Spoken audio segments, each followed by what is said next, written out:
Solenoid का formula मालूम है मैग्नेटिक फील्ड का क्या होता है? म्यू नॉट एन आई होता है ना, तो म्यू आर से और मल्टीप्लाई कर देंगे उसको। चलो और बताओ जरा मुझे कौन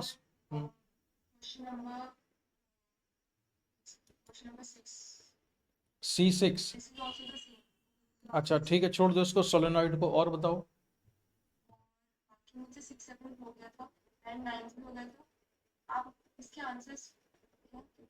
आंसर नहीं है क्या इसमें? नहीं, आंसर भी होगा इसमें पीछे। आंसर बिल्कुल है, सब लास्ट में आंसर भी दिए हुए हैं इनके।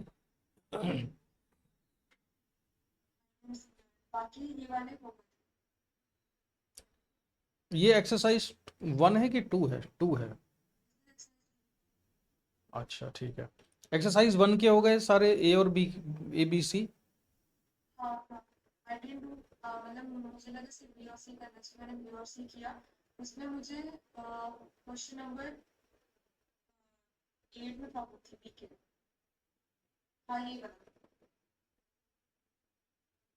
हम्म। अच्छा, इसमें मैग्नेटिक फील्ड पॉइंट किस पॉइंट पे निकालनी है हमको? पॉइंट P पे निकालनी थी। तो इसमें जो करंट का फ्लो हो रहा होगा, वो करंट किस किस डायरेक्शन में जा रहा होगा? मतलब अगर हम करंट निकालते हैं ना, करंट निकालते हैं, पहले करंट देखते हैं कैसे जा रहा होगा। इसमें केवल डायरेक्शन पूछी है कि वैल्यू भी पूछी है? मैग्नेटिक फील्ड का मैग्नीट्यूड भी निकालना है कि इसमें क्वेश्चन में?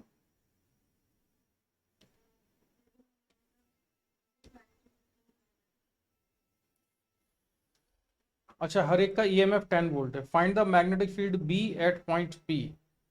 वैसे तो हम मैग्नेटिक फील्ड जो है ना इसमें निकाल नहीं सकते, क्योंकि उसमें डेटा इनसफिशियंट है। लेकिन मैग्नेटिक फील्ड की डायरेक्शन, मैग्नेटिक फील्ड होना चाहिए कि नहीं होना चाहिए, ये जरूर हम बता सकते हैं उसमें। तो जो 3 रेजिस्टेंस दिख रहे हैं, इन तीनों रेजिस्टेंस में करंट की वैल्यू सेम होगी कि डिफरेंट होगी? सेम करंट है सभी में। अच्छा, कितना है वैसे बताओ, अगर हर एक का रेजिस्टेंस अगर हम R ले लें तो कितना कितना है?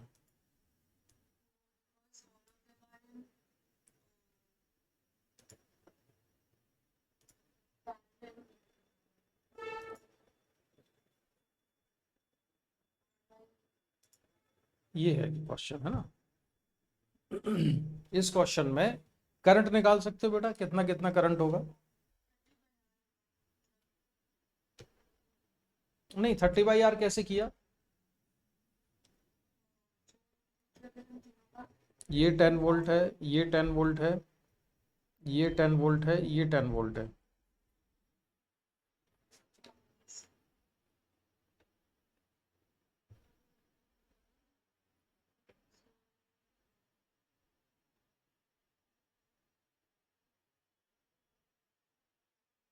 करंट की अच्छा डायरेक्शन बताओ।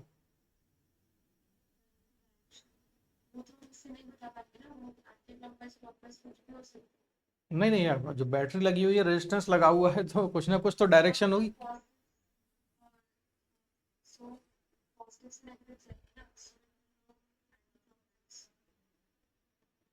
यहां से करंट कहाँ जाएगा, यहां से कहाँ गया?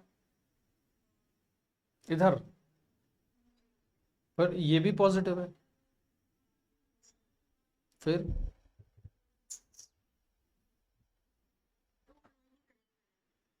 तो ये ध्यान दो बेटा, इसमें करंट नहीं फ्लो हो रहा है, इसमें ये दोनों बैटरी हटा के हम एक सिंगल बैटरी भी लगा सकते हैं यहाँ पर।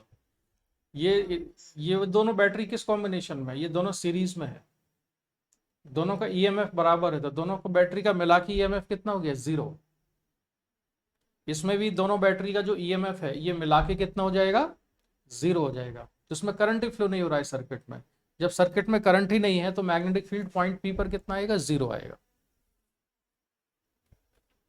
क्लियर ये चीज? हाँ, तो इसको ध्यान में हमें रखना है।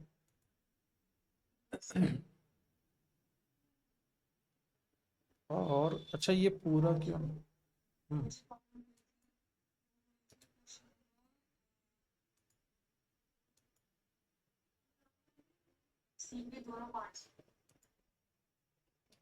क्वेश्चन नंबर,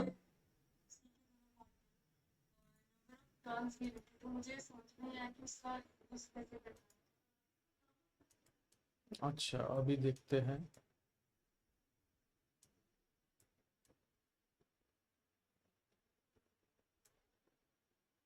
क्वेश्चन नंबर कौन सा?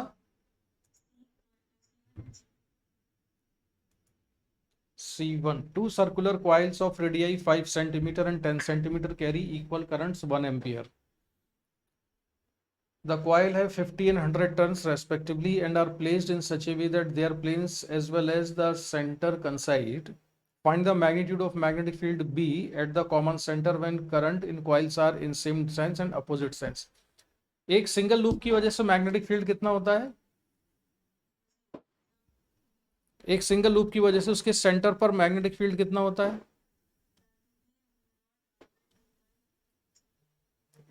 Mu naught I upon 2r होता है। Mu not I upon 2r होता है ना। और अगर उसमें नंबर ऑफ टर्न्स n है तो वो n से मल्टीप्लाई कर देंगे उसको, तो n into mu not I by 2r ये हो जाएगा। ठीक है, तो रेडियस इनकी अलग अलग है, एक की रेडियस 5 सेंटीमीटर है, एक की रेडियस है 10 सेंटीमीटर। और दोनों में करंट कैसा है? सेम सेंस में है पहले पार्ट में। तो अगर दोनों में करंट सेम सेंस में है तो इस तरह से निकालेंगे तो दोनों का जो मैग्नेटिक फील्ड आएगा वो भी सेम डायरेक्शन में होगा, तो ऐड हो जाएगा। दूसरे वाले केस में उसको सब्ट्रैक्ट कर देंगे। ठीक है, अच्छा इसके बाद सेकंड पार्ट है, if the outer coil of the above problem is rotated through 90 degree about diameter. मतलब कौन सी वाली कॉइल? Outer coil. इसका मतलब पहले की दोनों कॉइल ऐसी थी एक के ऊपर एक, अब एक कॉइल को हमने ऐसे 90 डिग्री से कर दिया तो इसका सेंटर यहाँ आ गया, तो इसका जो मैग्नेटिक फील्ड इधर हो जाएगा, एक कॉइल का ऊपर की तरफ या नीचे की तरफ रहेगा, तो दोनों मैग्नेटिक फील्ड कैसे हो गए? परपेंडिकुलर। तो रिजल्टेंट परपेंडिकुलर से निकाल देंगे बस, under root B1 square plus B2 square. बेटा लेकिन ये तो बहुत सिंपल, तुमने मैग्नेटिक्स नहीं पढ़ाई क्या? बिल्कुल, n से मल्टीप्लाई कर देते हैं टोटल मैग्नेटिक फील्ड निकालने के लिए नंबर ऑफ टर्न से, है ना। चलो और बताओ। C2,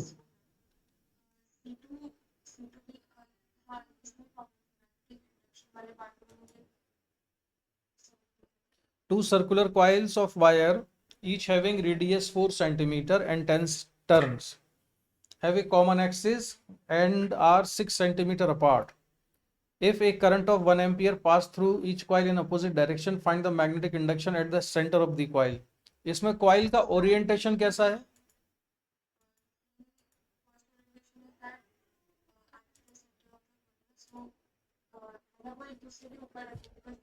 नहीं नहीं, एक दूसरे के ऊपर नहीं रखे हुए हैं, एक कॉइल इस तरह से है।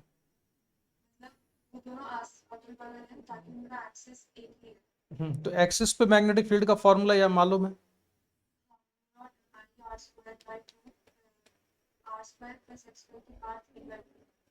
हाँ, B equal to mu not I r square upon कितना होता है? R square plus x square की पावर 3/2 और नीचे 2 है। ठीक है, ये होता है। तो अब इन दोनों में जो करंट है वो कैसा है? सेम डायरेक्शन में कि अपोजिट डायरेक्शन में है? मतलब उसकी लैंग्वेज पढ़ते हैं हम, उसमें क्या दिया था?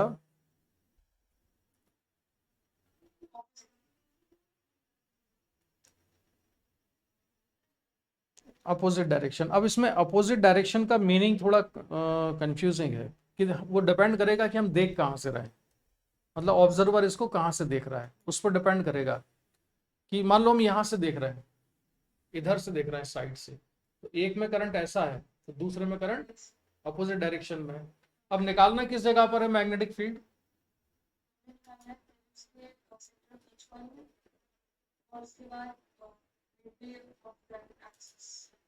तो बहुत आसान सा है, इस वाली कॉइल के सेंटर पे निकालते हैं मान लो। तो इस वाली कॉइल के सेंटर पर इसमें करंट है अगर मान लो I1 और इसका रेडियस है R1, तो इसमें मैग्नेटिक फील्ड कितना हो जाएगा, इससे मैग्नेटिक फील्ड निकल आएगा म्यू नॉट I1/2 R1। ये मैग्नेटिक फील्ड हो गया। और करंट की डायरेक्शन को हमने किधर माना है, इसमें मान लो इधर जा रहा है, तो इधर हो गया मैग्नेटिक फील्ड। इसमें करंट ऐसा मान लेते हैं, तो इसका मैग्नेटिक फील्ड तो अलोंग द एक्सिस पैरेलल हो जाएगा। और इसमें मैग्नेटिक ये हो गया B1, और जो B2 होगा वो B2 इक्वल टू इस वाले फॉर्मूले से निकाल देंगे।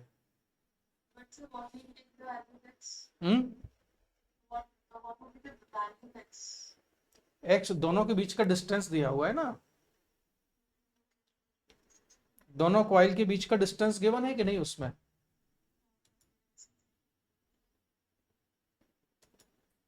देखो उसमें क्या दिया हुआ है। तो बस x की वैल्यू दोनों के बीच, सेंटर के बीच के डिस्टेंस के बराबर आ जाएगी, तो इससे निकल आएगा।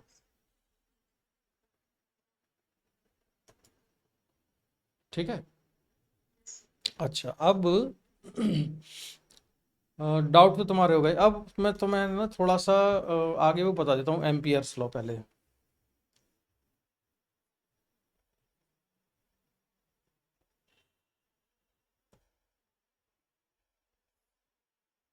एम्पियर्स लॉ, तो एम्पियर्स लॉ का जो मैथमेटिकल स्टेटमेंट है, वो मैथमेटिकल स्टेटमेंट है एम्पियर्स लॉ का, integration B.dl equal to mu not I. और यहाँ पर ये एक सर्कल बना होता है इस जगह पर, इस जगह पर सर्कल बना हुआ है। इसका मतलब क्या है, इसका मतलब ये है कि एम्पियर्स लॉ हम यूज करते हैं क्लोज लूप में।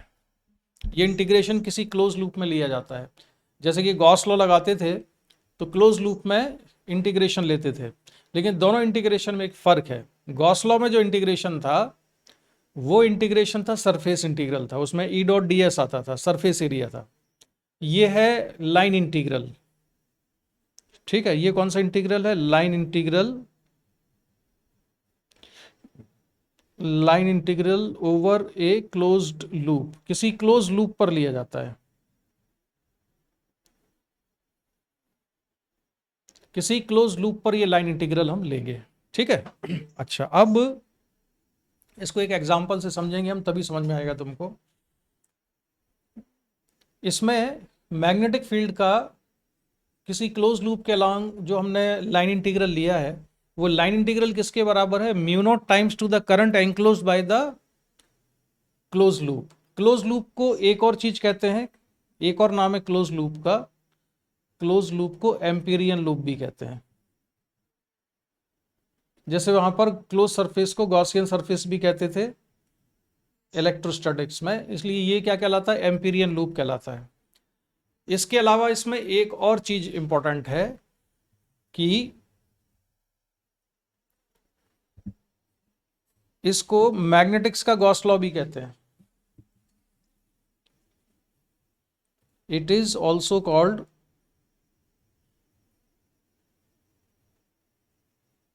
गॉस लॉ ऑफ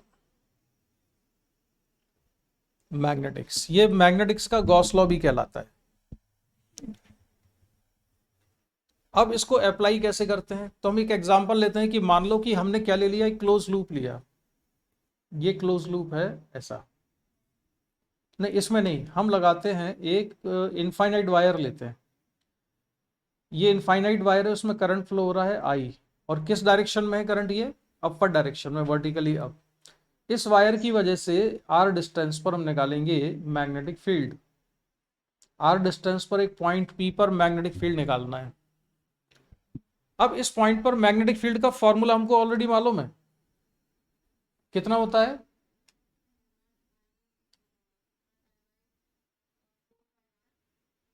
नहीं नहीं नहीं, ये इनफाइनाइट वायर है ना,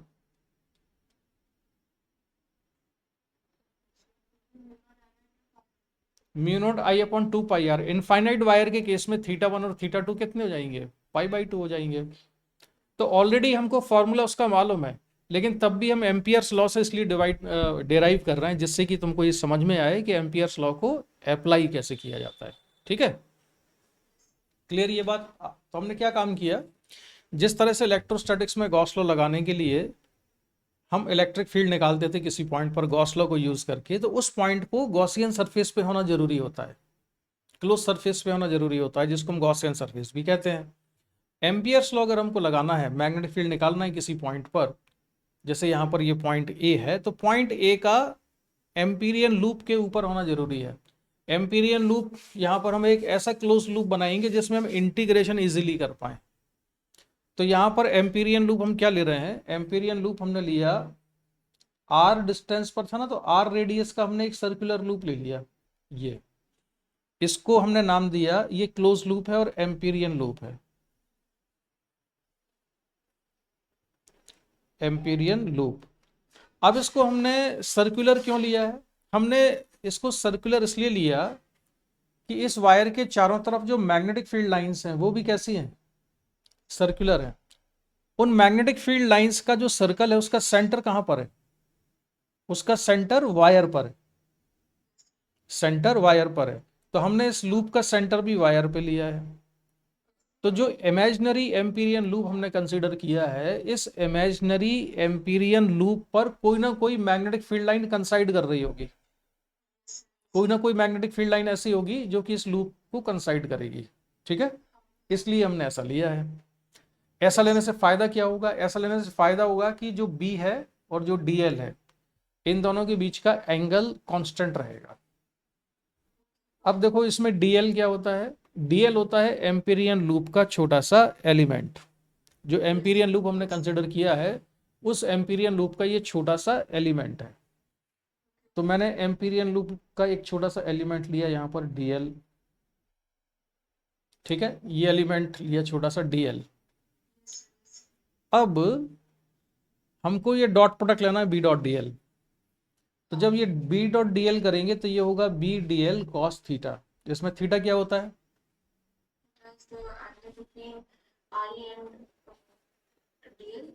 बी और डीएल, डॉट प्रोडक्ट तो बी और डीएल का है ना। ये ए डॉट बी करेंगे तो ए बी कॉस थीटा में एंगल तो ए और बी के बीच का आएगा ना।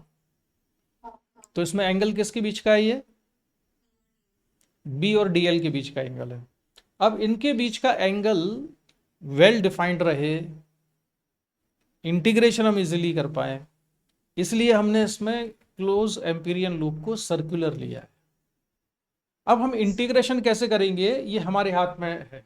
कैसे, ये जो लूप है मैं चाहूं तो इंटीग्रेशन करने के लिए मैं ऐसे चल सकता हूं और चाहूं तो इधर से ऐसे भी आ सकता हूं। अब एक चीज बताओ कि अगर करंट ऊपर की डायरेक्शन में है तो जो मैग्नेटिक फील्ड लाइन होगी यहाँ पर, उस मैग्नेटिक फील्ड लाइन की डायरेक्शन कैसी है, क्लॉकवाइज है या एंटी क्लॉकवाइज है, ऐसे बनेगी ये मैग्नेटिक फील्ड लाइन।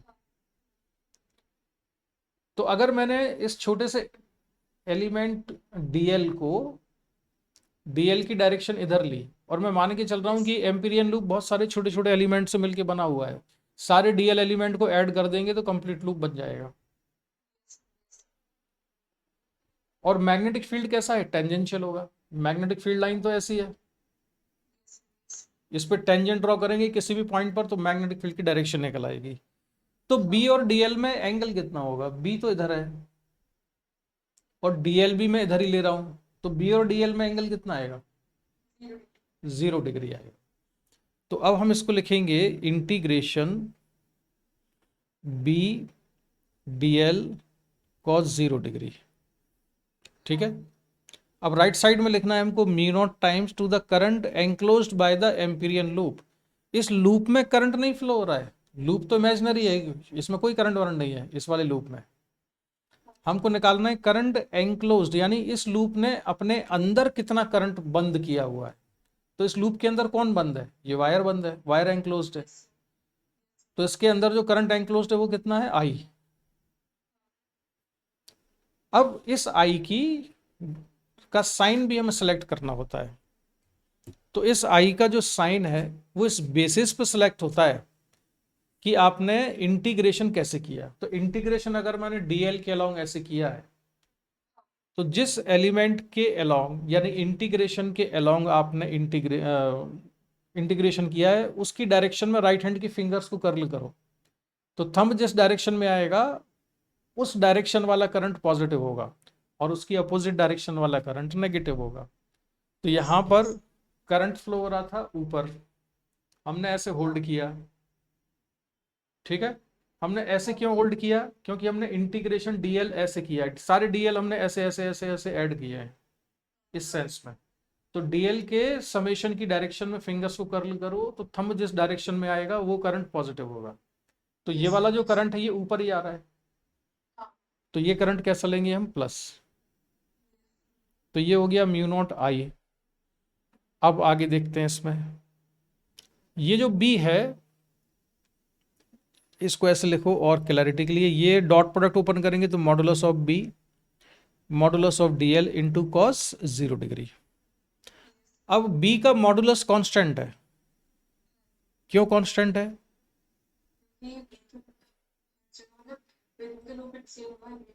क्योंकि वायर से उसकी डिस्टेंस सेम है, तो बाई सिमिट्री मैग्नेटिक फील्ड का मैग्नीट्यूड कैसा होगा? यहां पर सेम होगा ड्यू टू सिमिट्री। ये वायर था, यहां से डिस्टेंस ले लूं मैं, यहां से ले लूं, आर डिस्टेंस पर कोई भी पॉइंट ले लूं, तो due to symmetry magnetic field का मैग्नीट्यूड कांस्टेंट आना चाहिए। And here after dot product we get modulus of vector B, so this modulus is constant, therefore it can be taken outside the sign of integration. So we put this b outside the sign of integration and this is dl. Now integration dl means sum of all the small elements. If we add all these elements, what we get? So what is the value of that circumference? 2 pi r, right? So b into 2 pi r equal to mu naught I, and b equal to mu naught I upon 2 pi r. This is the result we get by using Ampere's law. हालांकि हमको already ये बगैर Ampere's law के हमने Biot-Savart law से इसको solve किया हुआ है, बायो-सावर्ट लॉ से हमने ऑलरेडी सॉल्व किया हुआ है, तब भी हमको ये रिजल्ट मिला एम्पियर्स लॉ से, ठीक है। अच्छा, अभी एक चीज और समझना बाकी है इसमें। अब दूसरी चीज मुझे ये समझाऊंगा तुम्हें कि अगर हमने इंटीग्रेशन ऐसे ना किया होता, इसमें अपोजिट किया होता इंटीग्रेशन, तो क्या फर्क होता? तो ये फर्क होता है कि हमारा जो वैल्यू ऑफ आई होती है वो नेगेटिव हो जाती, माइनस आई लिखते करंट को, और एंगल को 180 लिखते तो -1 वहां से आ जाता, माइनस करके वापस आराम से पॉजिटिव आ जाता। हाँ, वेरी गुड। तो अगर हमने ऐसे इंटीग्रेशन किया होता तो बी और डीएल के बीच का एंगल आता 180 डिग्री, और करंट होता mu naught into minus I. तो बी इंटीग्रेशन डीएल करते 2 pi R 180 -1 equal to minus mu naught into I. तो फाइनल रिजल्ट इसमें भी कैसा आता? वही आता जो कि पहले आया था, ठीक है। तो ये आएगा B equal to mu not I upon 2 pi r, ठीक है। तो ऐसे एम्पियर्स लॉ को यूज किया जाता है। अब हमने तो ये बहुत ही सिंपल सा एग्जाम्पल लिया था, ये इस छोटे से एग्जाम्पल में, सिंपल एग्जाम्पल में एक ही करंट था। अगर मान लो इस लूप के अंदर से 2-3 करंट जा रहे होते तो राइट साइड में उन सारे करंट का सम आता। कुछ करंट पॉजिटिव होते, कुछ नेगेटिव होते, वो डिपेंड करता है कि उनकी करंट की डायरेक्शन क्या है। तो फिंगर्स को कर्ल करते हैं हम जिस पाथ के अलाउंग हमने इंटीग्रेशन लिया है उसके अलाउंग, ठीक। अच्छा, तो ये था एम्पियर्स लॉ। अब एम्पियर्स लॉ, जैसे ये तो वायर थी तो हमने ऐसे सर्कल में लिया, पर कोई और मतलब वायर होगी तो हम हमेशा ऐसे लेंगे ना। नहीं, हम हमेशा ऐसा लेंगे कि इंटीग्रेशन इजीली हो। इंटीग्रेशन इजीली हो मतलब जैसे एंगल कांस्टेंट मिल गया है हमको, यहाँ पर मैग्नेटिक फील्ड कांस्टेंट मिल गया, तो अभी मैं तुमको दूसरे में समझाता हूँ। जैसे एम्पियर्स लॉ का हम करते हैं एप्लीकेशन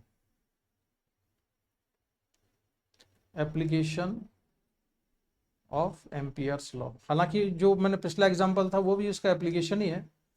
अब मैं निकाल रहा हूं कि magnetic field due to a solenoid,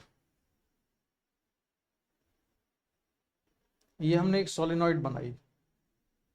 अब सोलेनॉइड में ना इतना बताने का टाइम नहीं है। सोलेनॉइड में अगर हम करंट फ्लो कराएंगे तो इसमें जो मैग्नेटिक फील्ड आता है वो मैग्नेटिक फील्ड होता है पैरेलल टू एक्सिस, और आउटसाइड सोलेनॉइड मैग्नेटिक फील्ड कितना होता है? 0 होता है। मतलब यहां पर और यहां पर मैग्नेटिक फील्ड कितना होगा? 0 होगा। याद रखना कि in a long solenoid long solenoid का मतलब क्या होता है? नहीं, मतलब उसकी जिसकी रेडियस लेंथ की कंपैरिजन में नेग्लिजिबल हो।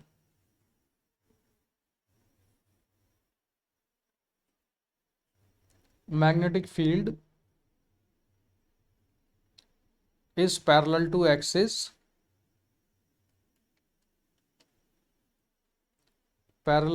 axis and zero outside. अब उसको एक्सप्लेन करने का टाइम नहीं है कि हाँ क्यों जीरो हो जाता है। एससीबी में एक डायग्राम बहुत अच्छा दिया हुआ है, मैं उससे समझा था, लेकिन अभी याद रखो कि बाहर जीरो है। अब इसमें हमको एम्पियर्स लॉ यूज करके मैग्नेटिक फील्ड निकालेंगे। हमको इन्फॉर्मेशन क्या क्या है? हमको ये पता है कि ये जो सोलेनॉइड है इसकी लेंथ है एल, और इसमें टोटल नंबर ऑफ टर्न कितने हैं? एन के बराबर। टोटल नंबर ऑफ टर्न्स कितने हैं? एन, और लेंथ कितनी है? एल। ठीक। अब हमने इसमें जो एम्पियर्स लॉ लगाने के लिए जो एम्पीरियन लूप लेंगे, वो एम्पीरियन लूप हम ले रहे हैं एक रेक्टेंगल भी ले सकते हो, स्क्वायर भी ले सकते हो। मान लो स्क्वायर ले लिया हमने, ऐसा बना रहे हैं ये पी क्यू आर एस। अब इसमें हमने रेक्टेंगल क्यों लिया? उसका रीजन ये है कि जो मैग्नेटिक फील्ड है वो एक्सिस के पैरेलल है। तो जब हम इसमें इंटीग्रेशन करेंगे तो इंटीग्रेशन में जो ये वाली साइड है क्यू आर, जो हम इसके अलोंग चलेंगे तो मैग्नेटिक फील्ड और इस पाथ के अलोंग एंगल या तो जीरो आएगा या 180 आएगा। इस वाले केस में इंटीग्रेशन जीरो हो जाएगा, क्योंकि इसके बाहर मैग्नेटिक फील्ड कितना है? जीरो है। लेकिन जो पार्ट अंदर पड़ेगा इसका, उसमें भी जीरो क्यों है? क्योंकि मैग्नेटिक फील्ड होगी राइट में, और ये इंटीग्रल होगा इस साइड का उसके परपेंडिकुलर, तो एंगल 90 डिग्री आएगा, तो डॉट प्रोडक्ट जीरो हो जाएगा। जो अंदर वाला है उसका भी एंगल 90 डिग्री है अंदर। ठीक है, वो उस मैग्नेटिक फील्ड के साथ 90 डिग्री। जो आर एस वाली साइड है ना, इसका एक छोटा सा हिस्सा सोलेनॉइड के अंदर भी है। अच्छा, मैं समझ गई। वो वाला हिस्सा मैग्नेटिक फील्ड के परपेंडिकुलर हो, तो उसका कंट्रीब्यूशन कितना हो गया? जीरो। और यहां पर कंट्रीब्यूशन जीरो क्यों है? क्योंकि यहां पर मैग्नेटिक फील्ड ही जीरो है। ठीक है, तो इसको हम ऐसे लिख लेते हैं, integration B dot D l. Integration, तो मैं थोड़ा डायरेक्ट करता हूं, B into D L into cos 0 degree. 0 degree मतलब मैंने मान लिया कि मैग्नेटिक फील्ड इधर है, और इंटीग्रेशन में भी कैसे चल रहा हूं? P से Q, Q से R, R से S, S से P। यानी एक काम करते हैं, रुको, ज़्यादा डायरेक्ट नहीं करते हैं, नहीं तो कंफ्यूजन हो जाएगा। तो हम इंटीग्रेशन करेंगे, integration P to Q B D L into cos theta plus integration Q to R B into D L into cos theta plus integration R to S B D L cos theta plus integration S to P B D L cos theta equal to mu not times current enclosed inside the Amperian loop. ठीक है, ये clear हो गया। अब इस वाले integral की value क्या आएगी? जीरो, क्योंकि ये मैग्नेटिक फील्ड के बाहर है और जो हिस्सा अंदर है वो मैग्नेटिक फील्ड के परपेंडिकुलर है, तो ये जीरो हो गया। प्लस इस वाले की value B integration D L into cos 0 degree, इतना। अच्छा, बी हमने बाहर क्यों लिया ये मैं शायद बताना भूल गया। जो लॉन्ग सोलेनॉइड होती है उसके अंदर मैग्नेटिक फील्ड यूनिफॉर्म भी होता है। Magnetic field inside long solenoid is uniform, तो बाहर निकल आएगा, तो बी को हमने बाहर कर दिया। प्लस अब कौन सा? ये वाला पार्ट आर एस वाला 0 प्लस एस पी वाला 0 equal to mu not times current enclosed by the Amperian loop. तो एम्पीरियन लूप में कितना करंट है? एक मिनट रुको, अब एक मिनट रुक जाओ। उसको छोड़ दो अभी, है ना, अभी बताऊंगा। इसमें वायर में या सोलेनॉइड में करंट कितना फ्लो हो रहा है, आई। तो पहले जरा हम इस इंटीग्रल की वैल्यू लिख लेते हैं। इस वाले इंटीग्रल की वैल्यू क्या है? अच्छा, मैंने एक चीज नहीं बताई हुई तुमको, ये रेक्टेंगल की जो हर एक स्क्वायर की जो हर एक साइड उसकी लेंथ हम मान लेते हैं ए के बराबर है। तो ये हो जाएगा B into integration D L आ जाएगा ए के बराबर। बाकी सब तो जीरो हो गया, तो इसको हमने लिख दिया बी ए। ठीक है, ये बी ए के बराबर हो गया। अब current enclose by the Amperian loop ना, ये तुम्हें थोड़ा विजुलाइज करना पड़ेगा। इसमें तुम्हें ये देखना पड़ेगा, जैसे तुम्हारे पास अगर कोई स्पाइरल हो, स्पाइरल बाइंडिंग वाली किताब हो, तो उसमें जो स्पाइरल होती है वो ऐसे ऐसे जा रही होती है, ऐसे आगे की तरफ। ठीक है, हमारा जो एम्पीरियल लूप है उसकी जो साइड है ये एक क्यू आर है। ये वाला जो स्क्वायर बनेगा इस तरह का, ये मैंने स्क्वायर यहां बना दिया। तो इसमें से जब करंट ऐसे जा रहा है तो ये जो वायर जो है लूप है, ये इसके प्लेन को पेनिट्रेट करके इधर आएगा और फिर वापस इधर जाएगा बाहर। मतलब यहां से अंदर आता है, मान लो करंट डॉट है करंट, यहां से करंट बाहर निकलता है तो यहां से कैसा हो जाएगा, क्रॉस हो जाएगा। फिर यहां से डॉट है तो यहां से क्रॉस है, यहां से मुझे डॉट। समझ नहीं आ रहा। हाँ, नहीं आ रहा होगा, अभी बताता हूँ। ये डॉट है तो ये क्रॉस है। जो लूप है, एम्पीरियल लूप जो है, ये एम्पीरियल लूप कौन सा है हमारा, ये वाला है। इसके प्लेन में एक वायर इसके जो कितने लूप इसके वायर को, इसके प्लेन को पेनेट्रेट करके जा रहा है, बहुत सारे लूप निकल रहे हैं इसमें से। तो जैसे ये अगर मैंने स्क्वायर बनाया तो इसमें से एक वायर यहां से निकल के और फिर यहां से अंदर घुसेगा ना, यहां से बाहर निकलेगा, यहां से अंदर जाएगा। तो यहां से करंट अंदर गया आई, फिर यहां से वायर आया और फिर दूसरा वाला फिर आई अंदर गया, फिर यहां से गया और फिर यहां से आया दूसरा। या तो ऐसा हो रहा होगा, या करंट यहां से बाहर आ रहा होगा, यहां से अंदर जाएगा, फिर यहां से आएगा बाहर, फिर अंदर जाएगा। नहीं क्लियर हुआ अभी? ठीक है। नहीं समझ में आएगा? नहीं अभी ठीक से बताओ। नहीं, मुझे अच्छे से आगे समझ में। मतलब जो हमने लिखा है कि यहाँ से अंदर जा रहे हैं और वहां से बाहर जा रहे हैं, तो उल्टा हो सकता है, कुछ डिपेंडिंग भी हो ऑन द सकता है, वो डिपेंड करेगा लूप पर कैसे जा रहा यस यस। है। यहाँ से करंट, यहाँ से लूप बाहर आया और फिर इस वाले प्लेन में ऊपर जाके अंदर चला गया। तो इस एम्पीरियन लूप के अंदर कितने सारे वायर हैं, ये पूरे इस लूप में जो वायर होंगे बहुत सारे करंट एंक्लोज किए हुए हैं इसने। ये वाले एंक्लोज नहीं किए हुए हैं, ये जो देख रही हो ये एंक्लोज नहीं है, इसने ये वाले एंक्लोज किए हुए हैं। ये लूप के अंदर है, ये लूप के बाहर है, ये इसने एंक्लोज नहीं किए हुए। नहीं समझ आया अभी भी?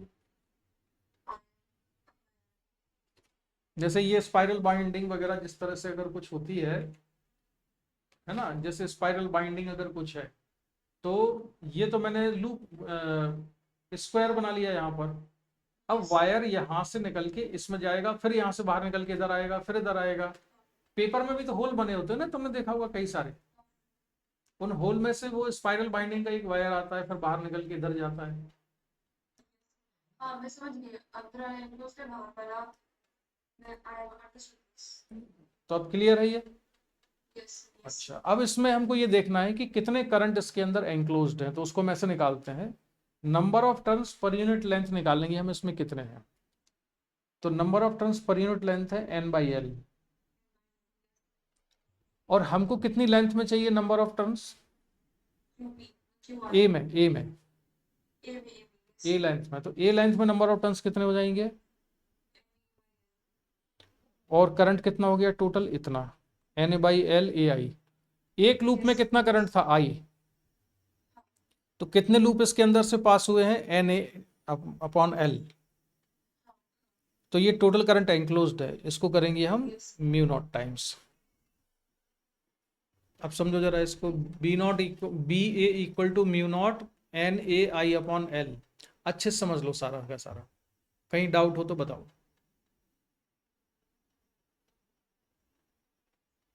ओके ओके समझ गई। तो इससे b इक्वल टू कितना आया, इक्वल टू आया और n बाई एल को लिखते हैं स्मॉल n। ये होता है, ये स्मॉल n क्या कहलाता है, number of turns per unit length. तो सोलिनॉइड में मैग्नेटिक फील्ड का फॉर्मूला होता है b equal to mu naught N I के बराबर। और ये मैग्नेटिक फील्ड कैसा होता है, पैरेलल टू एक्सिस होता है, यूनिफॉर्म होता है। ठीक है, तो देखो जरा इसको समझो, इसमें अगर कोई डाउट है।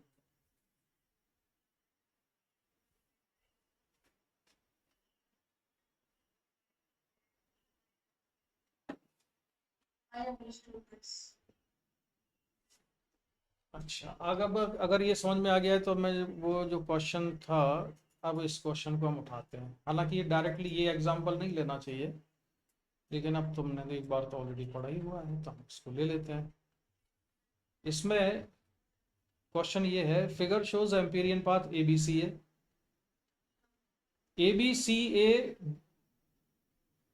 और कौन, ए बी का है। A B C D A. देखो जरा, तो डायग्राम में और बड़ा कर देता हूँ, तो ए बी सी डी ए दिख रहा है, यस सर यस। ए कहाँ पर है, दिस जो समस्या कर और समस्या का ये है ए बी सी, हाँ ये इस वाले प्लेन में, वर्टिकल प्लेन यस में। और जो ये वाला पार्ट है ये किसमें है, और जो हॉरिजॉन्टल प्लेन। कुल कितने वायर पेनिट्रेट कर रहे हैं इस लूप को, दो 3 बार 3 वायर पेनिट्रेट कर रहे हैं, है ना। अच्छा, लेकिन ये लूप एक सिंगल प्लेन में नहीं है, हाँ लेकिन क्लोज लूप तो ये है। Yes yes. तो अब हम लिखते हैं इसके अलोंग जो इंटीग्रेशन उन्होंने हमसे पूछा है, integration B dot D L. तो B dot D L equal to, इन्होंने एम्पीरियल लूप की डायरेक्शन भी दे दी है कि हमको फिंगर्स कैसे कर्ल करनी है, यानी कि ऐसे कर्ल करनी है। जैसे जैसे ये वाला लूप है, इस वाले लूप के अलोंग फिंगर्स को ऐसे कर्ल करेंगे तो थंब किधर आएगा, along the which axis, positive x axis. हाँ वेरी गुड, ये बना देता हूँ, ये पॉजिटिव एक्स एक्सिस की साइड आएगा ये। हाँ तो इस डायरेक्शन में जो करंट होगा उसे हमें पॉजिटिव लेना है, तो हम लिखेंगे इसको म्यू नॉट इनटू, इसकी डायरेक्शन में कौन सा करंट है, इसी डायरेक्शन में I1। तो I1 लिख लिया हमने। एक करंट और है, I3 भी है, वो तो मुड़ जाएगी ना। तो उसको हमें भी देखते हैं। पहले इसमें तो देखें, यहां से तो आया है ना, हाँ ठीक है तो प्लस, प्लस I3। अच्छा अब हम ये वाला पार्ट देखते हैं, ऐसा वाला पार्ट। तो अगर हम ऐसा वाला पार्ट देखेंगे तो ऊपर वाले करंट पॉजिटिव लेना है, तो पॉजिटिव कौन सा आएगा, नहीं पॉजिटिव करंट कौन सा आएगा, पॉजिटिव आएगा, ये I2 आएगा, और I3, नेगेटिव आएगा। तो ये I3 कैंसिल हो जाएगा।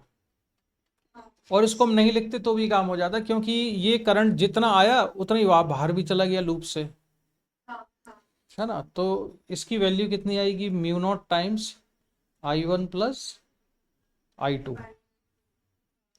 तो कौन सा ऑप्शन करेक्ट होगा, देखो इसमें option this D. D option correct है। ठीक है, तो इस तरह से एम्पियर्स लॉ को यूज करते हैं। तो एम्पियर्स लॉ को यूज करके हमने एक चीज क्या सॉल्व की, फॉर्मूला निकाला हमने सोलिनॉइड का। फाइनाइट सोलिनॉइड की वजह से मैग्नेटिक फील्ड क्या होता है, उसका भी फॉर्मूला तुम ना याद कर लेना बुक में से, उसका हम डेरिवेशन नहीं करेंगे, डेरिवेशन में काफी टाइम निकल जाएगा।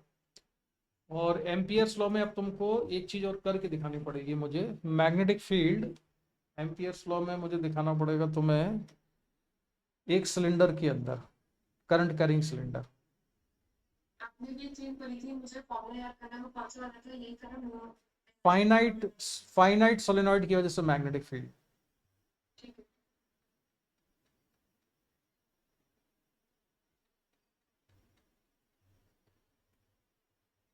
करंट कैरिंग सॉलिड सिलेंडर ले रहा हूं मैं फिलहाल, है ना।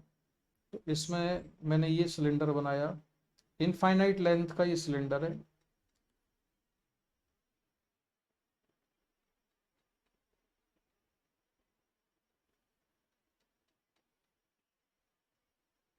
और इसका रेडियस है r। करंट इसमें फ्लो हो रहा है, इसके एरिया ऑफ क्रॉस सेक्शन पर करंट यूनिफॉर्मली डिस्ट्रीब्यूटेड है, यानी टोटल करंट आई है, लेकिन किसी एक पॉइंट से पास नहीं हो रहा है, इसके पूरे एरिया ऑफ क्रॉस सेक्शन में करंट आई यूनिफॉर्मली डिस्ट्रीब्यूटेड है, राइट। मतलब this is a required something hmm thick है कुछ। सिलेंडर है भाई। हाँ ठीक है, मतलब ओके ओके ठीक है। हाँ यस इस पूरे सिलेंडर में से करंट पास हो रहा है।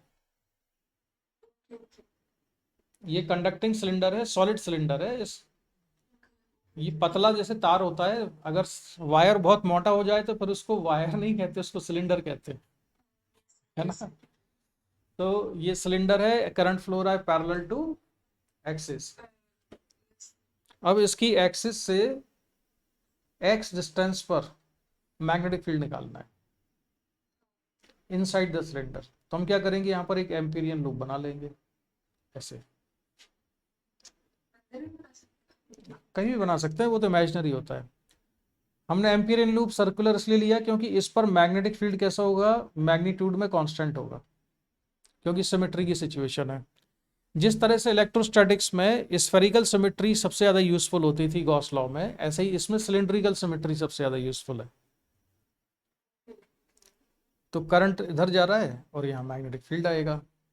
तो हमको लगाना है integration B dot D L equal to mu not I वाला फॉर्मूला। तो डीएल कैसा लिया हमने, इधर ले लिया छोटा सा एलिमेंट डीएल। इंटीग्रेशन हम कैसा करते हैं, मैग्नेटिक फील्ड लाइन के अलोंग ही करेंगे।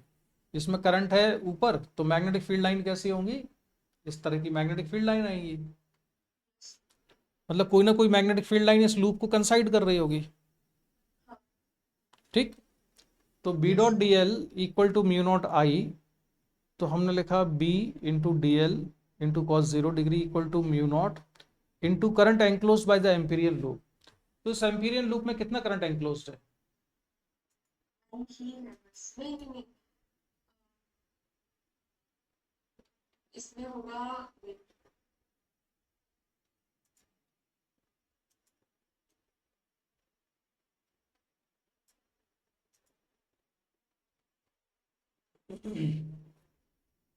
जो टोटल हमारे पास वो है हमारे फोन का इसकी हाइट नहीं पता ना। इसमें जो करंट है वो करंट ऊपर की डायरेक्शन में है। करंट की डायरेक्शन में फिंगर्स को मैंने कर्ल किया और फिंगर को ऐसे लिखा, है ना। अब इसमें करंट लिखना है, तो करंट के बारे में बेटा बताओ क्या लिखूं मैं। Current enclose by the Amperian loop कितना लिखूंगा, दिस वुड बी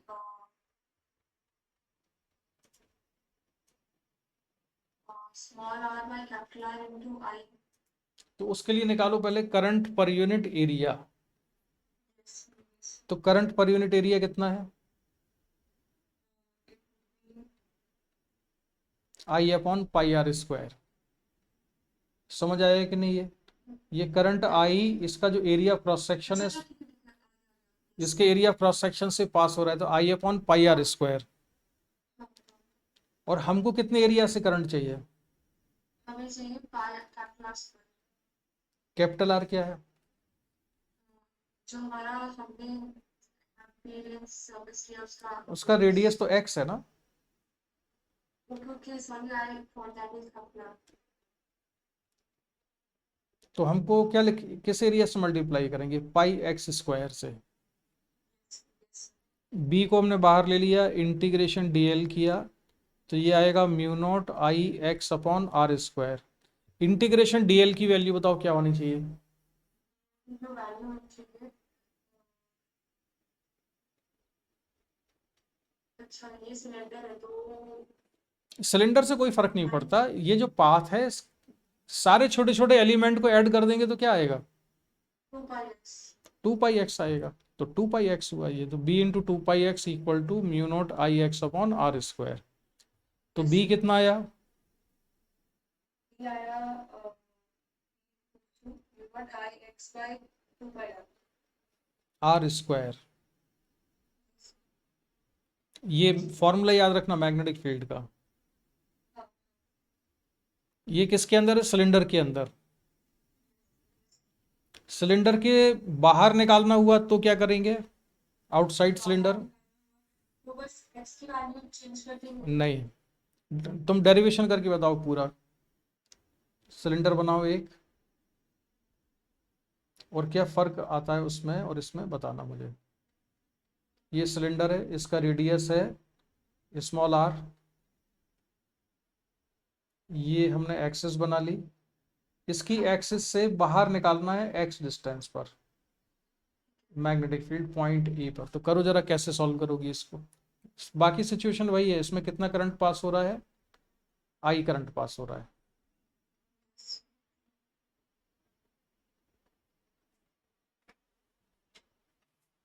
तो करो जरा कितना होता है।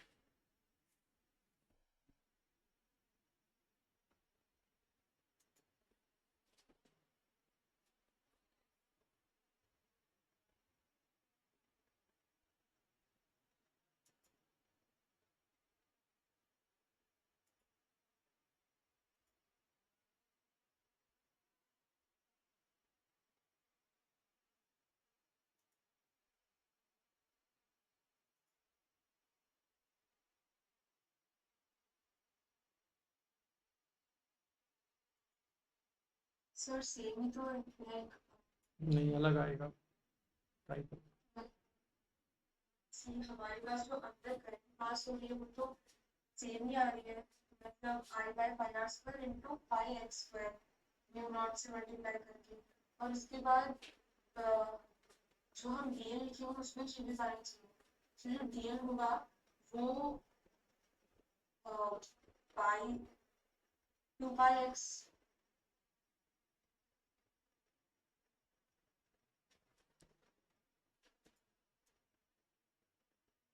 सेम नहीं आएगा, दोबारा करो।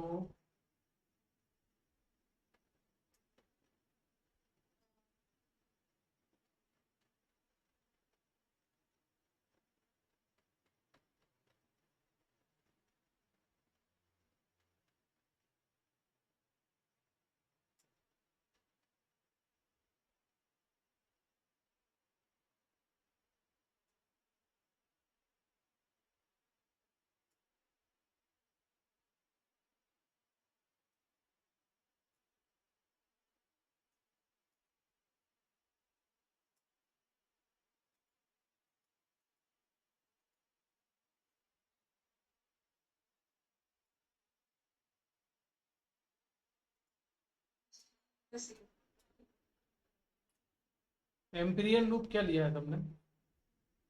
लूप जो लिया है वो है 2 पाई एक्स, मतलब एक्स की रेडियस एक्स कहाँ पर है? बाहर है। तो उसके अंदर करंट कितना इंक्लोज्ड है? तो उसके अंदर आई करंट। तो अलग है ना वो। हाँ यस। तो B is equals to mu naught I by 2 pi x। कितना? Mu naught 2 pi x। Mu not I upon 2 pi X आएगा। तो ये कैसा है? Upon 2 yes। Upon 2 pi X, ये अलग होगा ना उससे। हाँ क्लियर हुआ कि नहीं? हुआ। तो ये जो, तो इसको याद रखना कि, तो इस वाले केस में जो आंसर आएगा वो आ जाएगा mu naught I upon 2 pi x. और अगर हम एक इनफाइनाइट वायर से एक्स डिस्टेंस पर मैग्नेटिक फील्ड निकालते हैं तो उसका आंसर क्या आता है? उसका आंसर वही आएगा mu naught। तो इसी हाँ, तो इसका मतलब ये है, ये इलेक्ट्रोस्टैट से रिलेट करो कि हम अगर हम सिलेंडर के बाहर मैग्नेटिक फील्ड निकाल रहे हैं तो सारे करंट को सिलेंडर की एक्सिस पर कॉन्सेंट्रेट मान सकते हैं और ट्रीट कर सकते हैं उसको एक थिन वायर की तरह से। अगर कहाँ निकाल रहे हैं? सिलेंडर के बाहर। और अगर सिलेंडर के अंदर निकालना है तो फिर mu not I x upon 2 pi are square. ठीक है। सबसे ज्यादा और एक्सिस पे कितना होगा मैग्नेटिक फील्ड? 0 होगा। और फिर 0 से ये धीरे धीरे कैसा होगा, जैसे अंदर फॉर्मूला है mu not I x upon 2 pi r² B, तो b is proportional to x है, यानी कि इसका जो वेरिएशन है वो कैसा होगा, ये लीनियरली वेरी कर रहा होगा, ये लीनियरली वेरी करेगा ऐसे, और सरफेस पे कैसा हो जाएगा ये मैक्सिमम, और फिर डिक्रीज होते होते इन्फिनिटी पे जाके 0 होगा। तो इसका जो ग्राफ बनेगा वो ग्राफ बनेगा कुछ, एक और क्वेश्चन था मेरा, डाउट प्रॉब्लम में पूछना भूल गई, ग्राफ वाले था। ये है मैग्नेटिक फील्ड और यहाँ पर है x, और ये है x इक्वल टू r।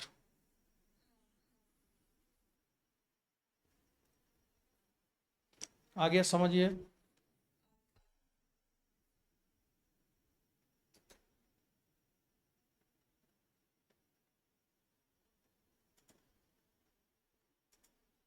कोई डाउट तो नहीं अब इसमें? चलो अब दूसरा केस बनाते हैं। इस वाले केस में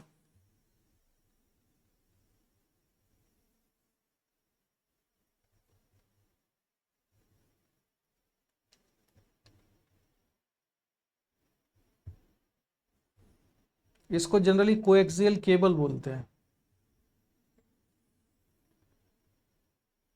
ये जो कोएक्सियल केबल है, इस वाले हिस्से का जो रेडियस है ये है a स्मॉल a, इसका रेडियस है स्मॉल b, और इसका रेडियस है c। ये जो केबल होती है, इसको मैं थोड़ा और डायग्राम को सेट कर दूं जरा।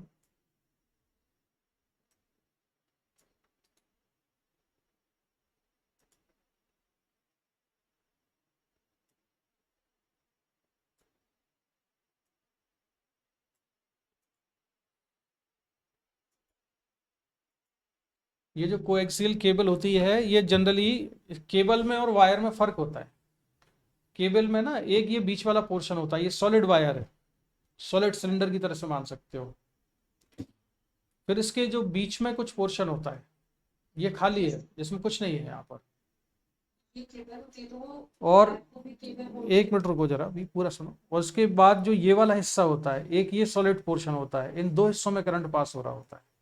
ये इस तरह की केबल जनरली पहले जब टीवी चैनल चलते थे तो जो टीवी वालों की केबल आती है वो इस तरह की होती है, कभी खोल के देखना, बीच में एक सॉलिड वायर होता है, फिर बीच में रबर की होती है, और फिर ऊपर एक इस तरह की वायर जा रही होती है, मतलब ऊपर उसके वायर ना होके वो सिल्वर टाइप की लाइनिंग लगती है देखने में।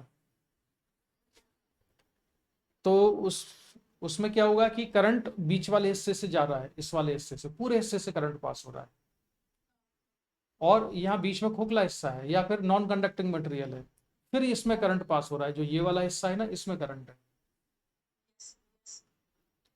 तो अब इसमें दो तरह के क्वेश्चन होते हैं कि हो सकता है इसमें करंट अंदर जा रहा है और इसमें भी अंदर जा रहा हो, या ये हो सकता है कि इसमें करंट अंदर जा रहा है और इसमें करंट बाहर निकल रहा है। तो हम अपोजिट डायरेक्शन में ले लेते हैं कि मान लो इसमें करंट कितना है, I1 करंट है, और इसमें कितना करंट है, अच्छा I1 ना लेके इसमें मान लो करंट है 4I, 2I लिख लेते हैं, और बाहर करंट कितना है 4I है, और सिंप्लीफाई कर लेते हैं। इसका रेडियस a है, बाहर वाले का रेडियस हम लिख लेते हैं 3a, और जो c है उसका रेडियस कर लेते हैं हम 6a। ठीक है।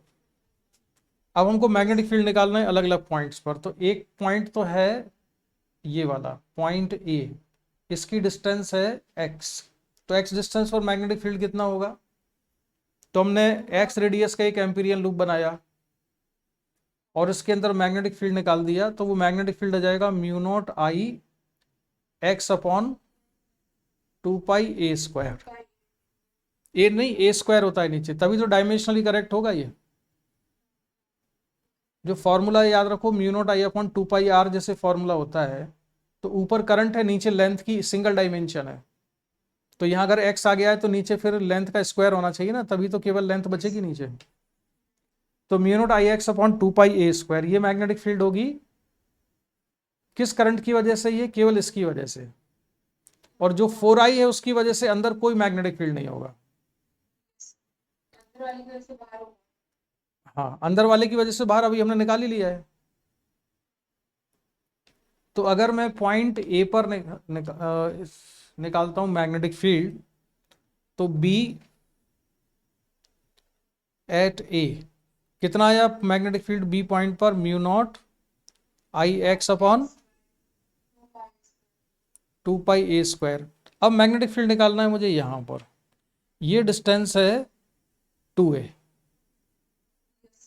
तो 2a डिस्टेंस पे बताओ मैग्नेटिक फील्ड क्या होगी? वो डिस्टेंस पे होगी आई टू ए बाय 2 पाई 3 का म्यू नॉट, अब यहां पर ये वाला जो पॉइंट है ये इस वायर के बाहर आ गया, इस सिलेंडर के बाहर आ गया है, तो सारे करंट को हम एक्सिस पर कॉन्सेंट्रेट मान सकते हैं और सिंपल इनफाइनाइट वायर का फॉर्मूला लगा सकते हैं। तो mu naught I upon 2 pi into 2a, तो म्यू नॉट आई अपॉन 4 पाई है। समझ आ गया ये? इसका बाहर वाले का कंट्रीब्यूशन अभी भी 0 है। अब बताओ मैग्नेटिक फील्ड यहां निकालते हैं हम।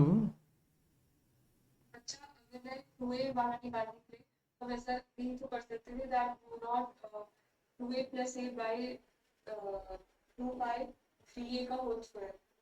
नहीं, दोबारा बोलो क्या कर रहे हैं, क्या बोल रही हो? Not I into 2a plus एक मिनट, म्यू नॉट आई और इनटू 2a प्लस a। ये 2a प्लस ए क्यों? 2a तो जो है मतलब डिस्टेंस पे वो जो पॉइंट है वो 2a डिस्टेंस ये पे फॉर्मूला तभी लगता है जब हम मैग्नेटिक फील्ड अंदर निकाल रहे हो।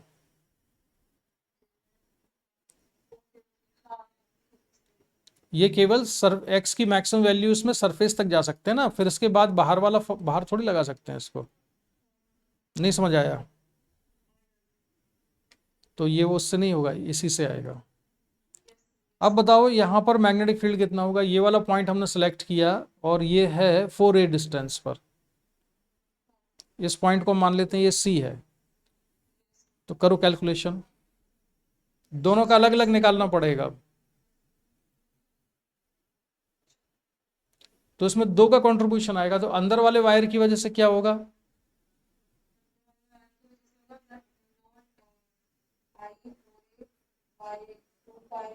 एक मिनट, 4a क्यों लिखेंगे ऊपर?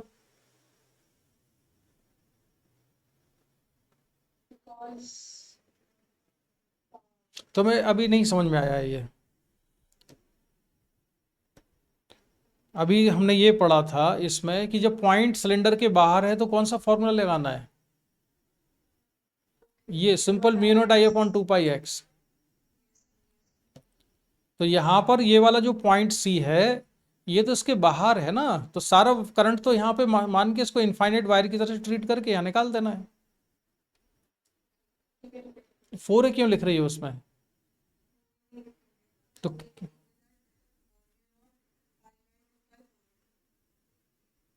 हाँ, mu naught I upon 2 pi 4a, ये किसका कंट्रीब्यूशन है? अंदर वाले का। अब बाहर वाले की वजह से निकालना है। अब बाहर वाले का डायग्राम मैं अलग से बनाता हूं और तुम केवल उसका कंट्रीब्यूशन निकाल के दिखाओ। जो बाहर वाला है सेंटर पे जो था उसको मैंने हटा दिया है। मैं तुमसे पूछ कहां पर रहा हूं, कितनी डिस्टेंस पर? 4a पर। ये रेडियस कितनी है जहां पे निकालना है? 4a। लेकिन इसका रेडियस कितना है? ये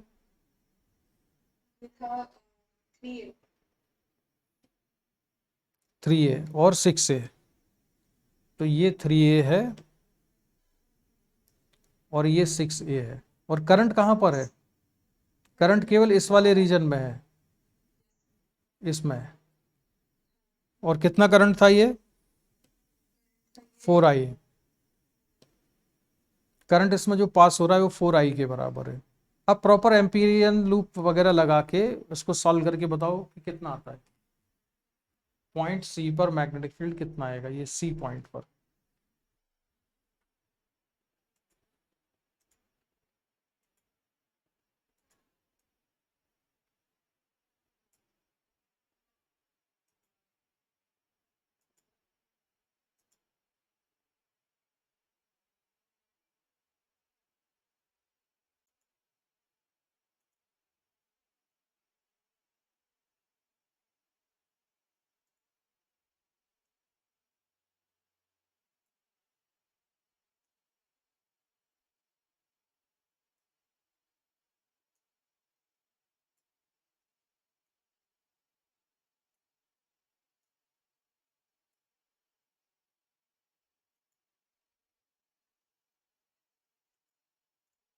ये एक एम्पीरियन लूप ले लिया जो कि पॉइंट सी से पास होता है, ठीक है।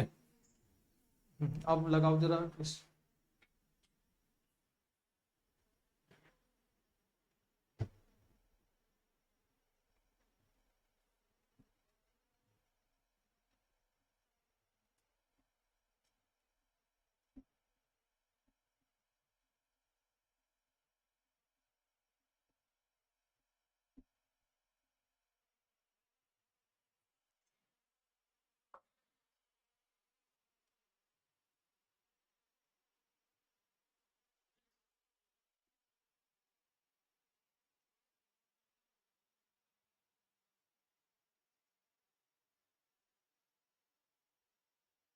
Integration mu not I, sorry mu, integration B dot D L equal to mu not I करना है, राइट। तो बी डॉट डी एल तो बड़ा सिंपल सा है, B into integration D l की वैल्यू क्या आएगी? ये आएगी this is 2 pi 4 pi minus oh sorry this is 2 pi 6a minus 3a. D L कहाँ पर लिया तुमने? DLC जो एम्पीरियन डी एल क्या होता है पहले तो ये बताओ, what is D L? DL is the empyrean loop में कोई पॉइंट मतलब कुछ भी ऐसा एलिमेंट, एम्पीरियन लूप का एक एलिमेंट होता है। हाँ सारे डीएल एलिमेंट को ऐड करते हैं तो क्या आता है? हाँ तो पूरे से सर्कमफ्रेंस आता है तो 2 pi into 4. तो 2 पाई इंटू 4 ए होगा वो, इंटू म्यू नॉट। अब current enclose by the Amperian loop, अब इस एम्पीरियन लूप के अंदर कितना करंट एंक्लोज्ड है ये बताओ। अच्छा सो जो करंट एनक्लोज्ड है वो होगा I by pi into पहले तो 6a करंट पर, minus एक मिनट, पहले तो करंट पर यूनिट एरिया बताओ कितना है। current per unit area is pi by 6 का करंट मतलब उस pi एक मिनट 6 रुको, square. टोटल करंट कितना है? Total current is I 4 आई है ना ये।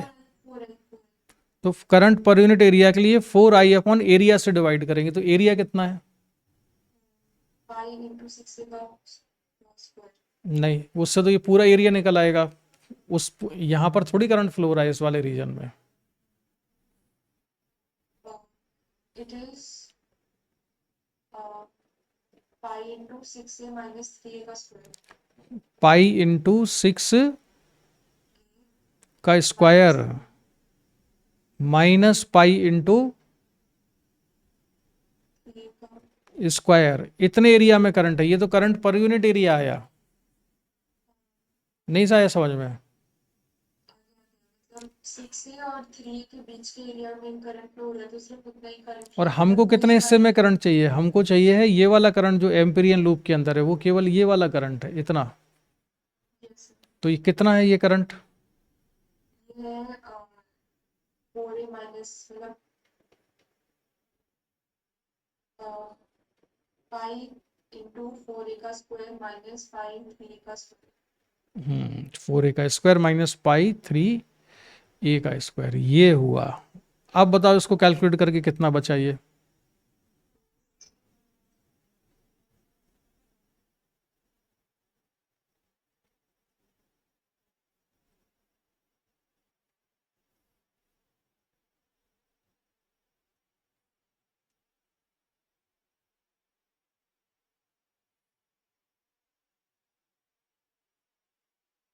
It would be 28 I by 27.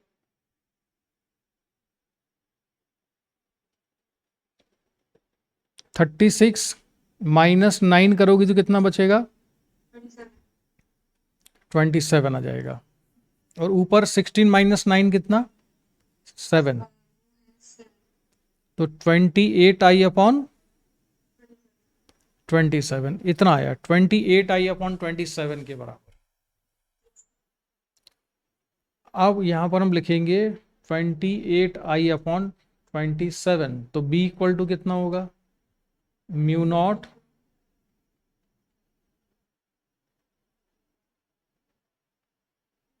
Into 7 mu naught into I upon कितना बच जाएगा? 54A।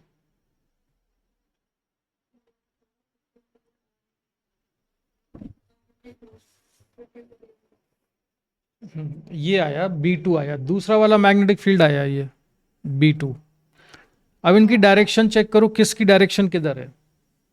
जो ये वाला I करंट है इसको हम कहाँ मान लें, मान लो ये करंट है क्रॉस, और इसको मान लेते हैं ये है डॉट। तो इस क्रॉस वाले करंट की वजह से मैग्नेटिक फील्ड किस डायरेक्शन में आएगा? फिर जो आएगा वो आएगा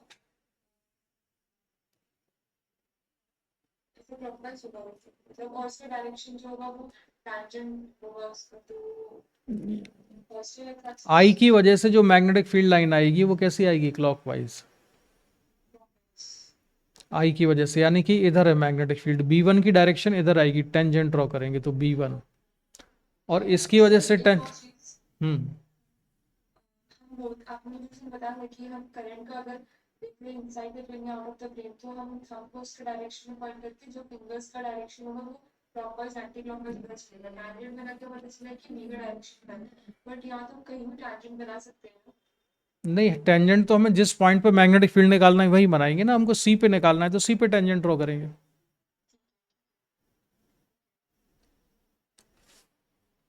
तो C पे टेंजेंट ड्रॉ की हमने, तो इधर आ गई ये टेंजेंट। अब जो दूसरा वाला मैग करंट है वो है डॉट, तो हमने करंट की डायरेक्शन में फिंगर्स को रखा तो थंब आ जाएगा बाहर की तरफ, और मैग्नेटिक फील्ड लाइन बनेगी इसकी एंटी क्लॉकवाइज, तो B2 आएगा इधर। तो नेट मैग्नेटिक फील्ड होगा modulus of B1 minus B2, modulus of B1 minus B2। तो अब देख लो जो भी है निकाल लेना अब इसको। बी एक कितना आया था, ये वाला था 7/54, ये है 7/54, और एक है -1/8, हाँ और μ0I/πA कॉमन आ जाएगा। अब इसको देख लेना कितना आ रहा है, ये मॉड कर देना इसका, और नेट मैग्नेटिक फील्ड उस डायरेक्शन में होगा जिसका मैग्नीट्यूड ज्यादा है। तो इस तरह से इसको निकालना होगा। तो ये था एम्पियर्स लॉ और उसके जो एप्लीकेशन थे। एम्पियर्स लॉ के वैसे देखो क्या होता है कि और भी बहुत सारे एग्जाम इसके वो है एप्लीकेशन, लेकिन अभी इतना ही पढ़ो जेई मेंस के पॉइंट ऑफ व्यू से, और मेंस के क्वेश्चंस एम्पियर्स लॉ के सॉल्व करो, उसमें जो नहीं आ रहा है वो पूछना। अभी ना आज हम यही इतना ही करेंगे एम्पियर्स लॉ तक, अभी बहुत ज्यादा आगे नहीं बढ़ते हैं, नहीं तो कंफ्यूज हो जाओगी इसमें। अभी तुम जो है ना, अभी थोड़ा थोड़ा सा अभी इसमें भी कंफ्यूज हो रहा है, तुम कंफ्यूजन हो रहा है तुमको। तो अब मैं बताता हूँ तुमको कि जो शीट मैंने दी थी उसके क्वेश्चन कौन से वाले ट्राई करना है ना।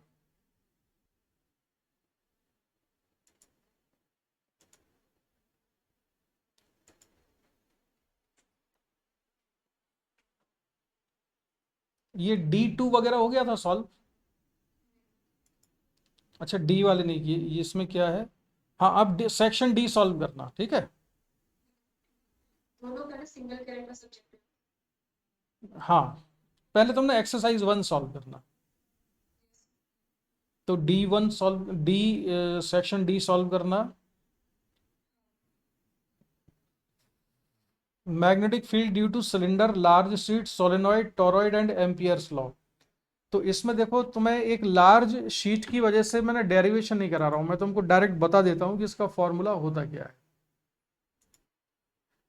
जैसे कि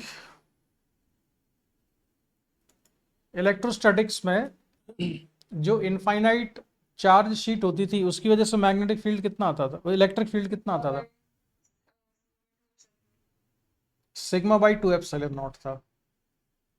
सिमिलरली एक करंट शीट है इनफाइनाइट, इनफाइनाइट करंट शीट है, उसमें करंट फ्लो हो रहा है, तो उसकी वजह से जो मैग्नेटिक फील्ड आता है ना वो होता है लेमडा, μ0 λ/2। अब जिसमें लेमडा क्या है, लेमडा है करंट पर यूनिट लेंथ, रुको मैं समझाऊं जरा, अभी तुमको नहीं समझ में आया होगा। करंट पर यूनिट लेंथ का मतलब ये जो शीट है, जैसे मान लो मेरे पीछे कोई वॉल है बहुत बड़ी, इनफाइनाइट लेंथ की वॉल है ऊपर तक, उसमें करंट फ्लो हो रहा है टोटल, अब उसमें टोटल करंट कितना होगा? इनफाइनाइट होगा। करंट तो इनफाइनाइट होगा क्योंकि वॉल इनफाइनाइट है।